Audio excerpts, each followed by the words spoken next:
I think that Donald Trump is much more of an opportunistic figure than a personally transformative figure. I think that he just exploited a trend that was already well underway.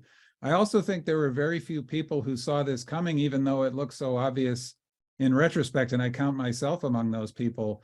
There was virtually a consensus in the Western democracies that, as Francis Fukuyama put it in his famous book in the 90s, we had reached the end of history with liberal democracy. We would still disagree about the tax rate and the size of government and this sort of thing, but we had a broad consensus that liberal democracy was the solution to history.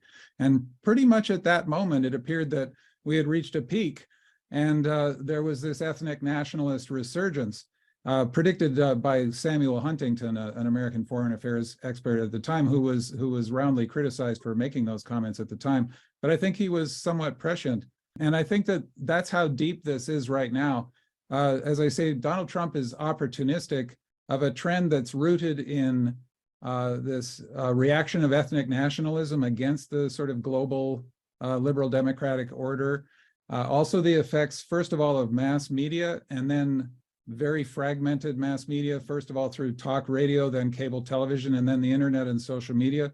And we're having to cope with this resurgence of ethnic nationalism, the effects of this incredibly different and fragmented media landscape, which now has us in a situation where people are able to live inside their own virtual realities, not just split left to right, but split between completely different ways of experiencing the world and thinking about how you define truth, for example.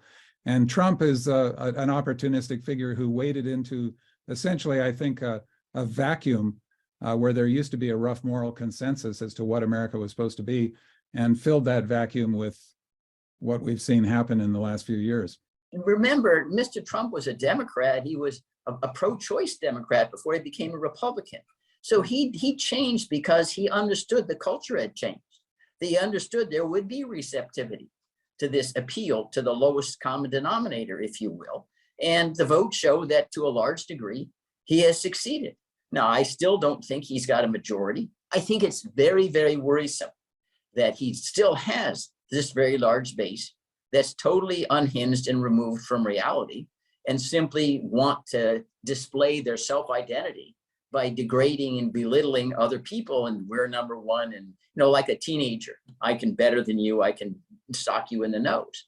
And Mr. Trump has reduced politics to that level. Even his speech last night at Mar-a-Lago reflected the same.